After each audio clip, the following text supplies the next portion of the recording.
started playing in 1966. I was technically a junior in college. I was going to community college in San Mateo, California. And I played that season, not thinking anything about beyond that. I was just happy that I was able to make the team. I was a tight end, but I was still growing, and I was lifting weights and getting stronger and gaining more confidence. And then I fortunately received a scholarship to the University of the Pacific, 2-year scholarship to finish out my college career, and I played there. And surprisingly, had an opportunity to try out for the pros, and I made it. My rookie year was fairly nerve-wracking. I think that's one of the words you could use. I was with the Pittsburgh Steelers. They had a brand new head coach named Chuck Noll, and a lot of rookies. We had 14 rookies that made the squad, including Joe Green, L.C. Greenwood, Terry Hanratty. We had a lot of free agents. I was a free agent. We had 4 free agents make the team. I was one of them. Played tight end and special teams that year. And I was so excited about having made an NFL team that it was really the high watermark for me as an athlete, and in my lifetime I never expected to play pro football. It was never a dream that I would play pro football. So I had to cram the dream into a very short time period. And when I found myself there, it was a pretty incredible feeling to be out on the field with all these superstars that I'd grown up with hearing about, but never dreamed I'd be on the same field. Belonging to the fraternity of athletes from the time I was in college, playing 3 years of college ball and then moving into the pros, the camaraderie in football, the team element of those individuals you kind of grow up with into whether college or pro football, it becomes very important. And I think it's one of the greatest things you miss when you leave the game is having that group. A group that you can call your family of athletes, and once you're on a team, then you establish that rapport, and there's an expectation that this is going to last forever, but it doesn't. It sure doesn't.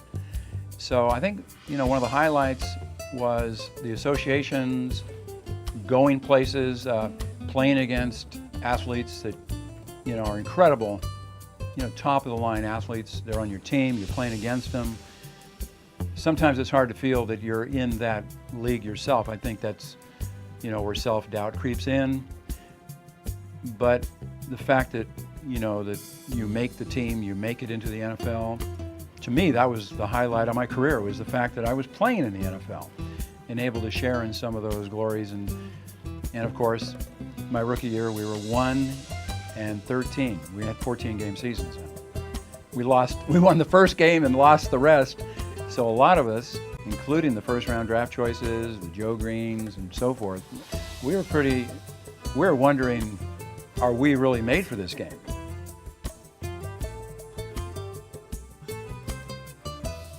Oakland was playing in our house, so it was one of those days in Pittsburgh, late in December. It was about 30 degrees. It wasn't snowing. It was just overcast. We were down to the wire. Oakland scored. They were ahead by 4 points with only roughly 2 minutes to go in the game.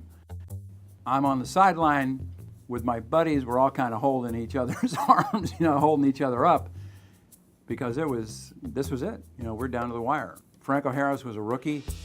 He wasn't thinking anything, well, I can't do this. He's just thinking, oh, here comes the ball.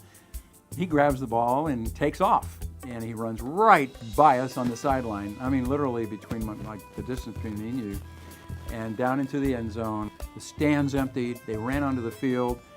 I mean, they were down on our bench. That we had fans all over the place. The place went absolutely crazy.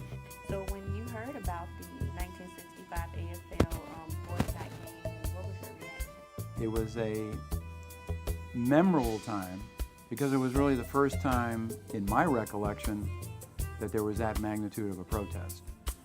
And it caught our attention in our class, and it was interesting that this is a question for me because I may be one of the very few